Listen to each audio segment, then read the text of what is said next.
बच्चों, आज मैं 33 लेसन ले रही हूँ उपभोक्ता संरक्षण एवं सहायता। जैसे आप लोग उपभोक्ता किसे कहेंगे? जो उपभोग करता है वो उपभोक्ता है। उसको संरक्षण देने के लिए सरकार के द्वारा जो जो हमें सहायता पहुंचाई जाती है उसके बारे में है ये, ठीक है। उस संरक्षण कैसे करेंगे? उपभोक्ता का संरक्षण कौन करेगा? एक तो स्वयं करेगा और एक सरकार के द्वारा उसको संरक्षित किया जाएगा और उसको सहायता कैसे पहुंचाई जाएगी उसके बारे में हम इसमें पढ़ रहे हैं, ठीक है। उपभोक्ता शिक्षा, उपभोक्ता को आजकल बहुत सारी परेशानियों का सामना करना पड़ रहा है। जैसे आप लोग उपभोक्ता हो, हम भी उपभोक्ता हैं, तो बहुत सारी समस्याओं का सामना हमें करना पड़ रहा है, ठीक है। जो तो सही बातें हैं ना, विक्रेता है, व्यापारी है, निर्माता है, उत्पादक है, उसे विभिन्न तरीकों से ठगते हैं, है ना। अगर थोड़ी सी लापरवाही अगर कर लेता है व्यक्ति तो हमें वो जो व्यापारी लोग होते हैं, विक्रेता लोग हैं, वो हमें बेवकूफ़ बना के हमें हमारा पैसा ले लेते हैं और हमें जो चाहिए वस्तु है वो हमें उस चीज़ पे हमें घाटा देते हैं। उससे ज़्यादा कीमत पर घटिया वस्तु उपलब्ध कराई जाती है। उपभोक्ता के साथ विशिष्ट व्यवहार होता है, अशिष्ट व्यवहार होता है, झगड़ा भी करने लग जाते हैं, है ना। उपभोक्ता समस्या शोषण के कारण है, उपभोक्ता को संगठित नहीं होता है। क्या कारण है? पहला तो उपभोक्ता संगठित नहीं है, वो अपने अधिकारों के प्रति जागरूक नहीं है, अशिक्षित है, कानून की जानकारी उन्हें नहीं है। उपभोक्ता अपनी समस्याओं को निपट सकता है, तभी निपट सकता है जब उसको सचेत व जागरूक रहने की। पहली चीज़ क्या जरूरत है? कि वह सचेत व जागरूक हो। अतः उपभोक्ता अपने हितों की रक्षा करने का तरीकों से विभिन्न तरीकों से कर सकता है। उपभोक्ता संरक्षण कहलाता है। क्या लिख रखा है? उपभोक्ता अपने हितों की रक्षा जिन तरीकों से करता है वह उपभोक्ता संरक्षण कहलाता है। उपभोक्ता संरक्षण के लिए अपने अनेक कानून व अधिनियम बनाए गए हैं। उपभोक्ता के संरक्षण प्रदान करने के पहले उपभोक्ता शिक्षा का ज्ञान होना आवश्यक है। अब हमें आपसे प्रश्न आ जाएगा, उपभोक्ता शिक्षा किसे कहेंगे? तो आप लोगों को ये लिखेगा, है ना, उपभोक्ता संरक्षण से पहले उपभोक्ता शिक्षा की जानकारी हमें आवश्यक होती है। ये प्रश्न आपके बन के आएगा बच्चों, ठीक है। उपभोक्ता शिक्षा से अभिप्राय है किसी भी वस्तु या सेवा के बारे में संपूर्ण जानकारी होना तथा ताकि वस्तु का सही चयन कर उपभोग कर सके। उपभोक्ता शिक्षा का मुख्य उद्देश्य उपभोक्ता का संरक्षण प्रदान करना है, उपभोक्ता को जागरूक बनाना है, अर्थात जनता का रहन सहन स्तर ऊंचा उठाना है तथा यह तभी संभव होगा जब सावधानी पूर्वक सोच समझकर विवेकपूर्ण निर्णय लेकर खरीदे जाए। कोई भी चीज़ें हम खरीदें, ठीक है, उसे बाजार में उपलब्ध कराएं की जानकारी होनी चाहिए। मूल्य कितना है, माप कितना है, तोल गुणवत्ता कितनी है आदि के बारे में पर्याप्त जानकारी होनी चाहिए। तभी वह निर्माता धोखाधड़ी से बचकर गुणवत्तापूर्ण वस्तुएं खरीद सकेगा। सारांश में उपभोक्ता शिक्षा से उपभोक्ता बुद्धिमत्ता से क्रेता से करने से है। क्या मतलब हुआ? उपभोक्ता शिक्षा का तात्पर्य क्या है? उपभोक्ता बुद्धिमत्ता क्रेता बन सके, ये शिक्षा उसके अंतर्गत आ रही है, ठीक है। अब हम बात कर लेते हैं उपभोक्ता शिक्षा की जानकारी कैसे होगी। अभी पहली चीज़ है क्या खरीदें। हमारे दिमाग में आता है कि क्या खरीदें। उपभोक्ता शिक्षा के द्वारा उपभोक्ता को निम्न जानकारी मिलती है। पहली चीज़ है क्या खरीदें। उपभोक्ता को अपनी समस्त आवश्यकताओं की सूची बना लेना चाहिए, जिसमें आवश्यक वस्तुओं की पूर्ति करने के लिए पहले करना चाहिए पारिवारिक बजट, मूल्य स्तर के अनुसार निश्चित करना चाहिए कौन सी वस्तुएं खरीदें।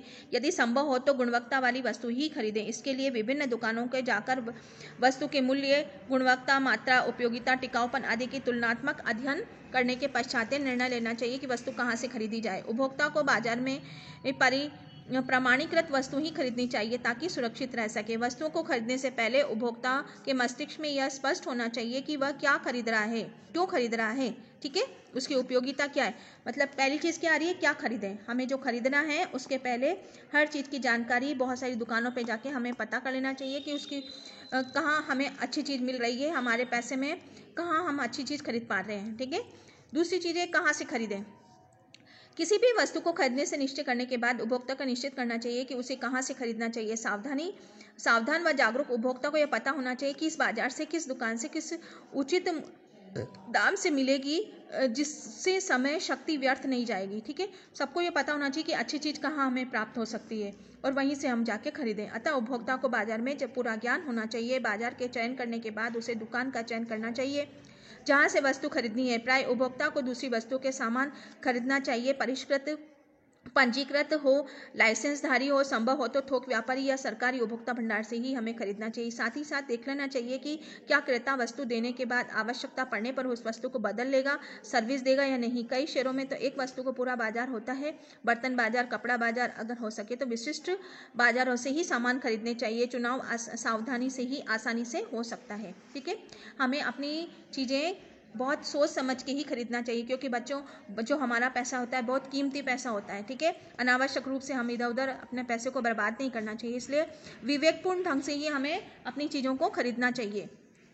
अब तीसरी बात आ रही है कब खरीदें, कोई भी चीज़ हम कब खरीदेंगे। वैसे तो वस्तुएं आवश्यकता अनुसार ही खरीदी जाती है, हर व्यक्ति अपनी आवश्यकता के अनुसार ही खरीदता है, परंतु हर वस्तु खरीदने का एक उत्तम समय, मौसम या वर्ष होता है। परंतु कब खरीदी जाए इस पर निर्भर करता है कि वस्तु की प्रकृति कैसी है। कुछ वस्तुएं ऐसी होती है जो विशेष मौसम में ही उपलब्ध होती है, साथ ही यह उत्तम किस्म की सस्ती मिलती है। जैसे जैसे अप्रैल में हम गेहूं खरीदते हैं, दिसंबर में मूंगफली का तेल खरीदते हैं आदि। कुछ वस्तुएं मौसम के अनुसार ही महंगी और सस्ती हो जाती है। गर्मी में ऐसी कूलर और फ्रिज पंखे महंगे हो जाते हैं, गीजर हीटर सस्ते हो जाते हैं। कभी कभी त्योहार पर विभिन्न अवसरों पर भी व्यापारी अधिक बिक्री के लिए माल सस्ता बेच देता है। अतः उपभोक्ता को समय, मौसम और पर्व इत्यादि को देखकर भी वस्तु खरीदनी चाहिए। ऐसे अच्छी गुणवत्ता वाली वस्तुएं सस्ते दामों पर मिल जाती है। कितना खरीदें, वस्तु कितनी मात्रा में खरीदे जाए, बहुत सारे तत्व पर निर्भर करता है। परिवार के सदस्यों की संख्या, आवश्यकता, बजट, संग्रह करने की क्षमता, वस्तु की प्रकृति इत्यादि। कुछ वस्तुएं वर्ष भर इसलिए इकट्ठी की जाती है ताकि दाल, गेहूं, चावल, शक्कर इत्यादि मौसम में सस्ती मिल जाती है, साथ ही खराब भी नहीं मिलती है। परंतु कुछ वस्तुएं ऐसी होती है जो जल्दी खराब हो जाती है, इन्हें लंबे समय तक हम नहीं रख सकते हैं। फल, सब्जियां, चीज़, क्रीम इत्यादि आवश्यकता अनुसार उसी समय खरीदना चाहिए जो आवश्यकता से अधिक खरीदने पर वस्तु खराब हो जाती है, इसका धन अपव्यय हो जाता है। अब ये पांचवा प्रश्न आ रहा है कितना खर्च करें। किस वस्तु पर कितना खर्च करना चाहिए ये परिवार, आय, आदत, जीवन स्तर, मानसिक स्तर पर निर्भर करता है। उसे योजना बनाकर ही क्रय करना चाहिए। उपभोक्ता को धन की बचत के साथ साथ समय और शक्ति की बचत भी करनी चाहिए। आजकल उपभोक्तावाद को बढ़ावा देने के लिए व्यापारी नई विक्रय प्रणाली अपनाने जा रहे हैं। धन के अभाव में उपभोक्ता को आसानी से किस्तों पर वस्तु उपलब्ध कराई जाती है। संक्षेप में, उपभोक्ता को क्रय करने से पहले उसकी सारी जानकारी ले लेना चाहिए, जिससे व्यापारी उसे ठग न सके। उपभोक्ता शिक्षा के लिए कोई औपचारिक संस्था नहीं है, बल्कि स्वयं के ज्ञान वृद्धि और पत्र पत्रिकाओं, दूसरों के अनुभव, प्रचार माध्यम के उपभोग कर हम उत्तम वस्तु क्रय कर सकते हैं। एक शिक्षित उपभोक्ता कई चीज़ों को क्रय कर सकता है, जिससे कि अधिकतम सुख, आनंद और संतुष्टि प्राप्त होती है। उपभोक्ता शिक्षा के द्वारा उपभोक्ता को अधिकारों और दायित्वों का बोध होता है, जिससे कि अगर वह कभी ठगी या शिकार हो जाता है तो उपभोक्ता मंच में जाकर विक्रेता की क्षतिपूर्ति प्राप्त कर सकता है। उपभोक्ता शिक्षा का महत्व समझते हुए हम आज नई सरकारी व गैर सरकारी संस्थाओं द्वारा उपभोक्ता शिक्षा कार्यशाला, संगोष्ठी आयोजित हो रही है, जिसे उपभोक्ता द्वारा लाभ देकर जागरूक बनाए जा सकते हैं, अपने उत्तरदायित्व एवं अधिकारों का प्रयोग करने में सक्षम होते हैं। ये हमारा लेसन हुआ 33वां लेसन मैंने आज आप लोगों को बताया है अपने कोर्स का।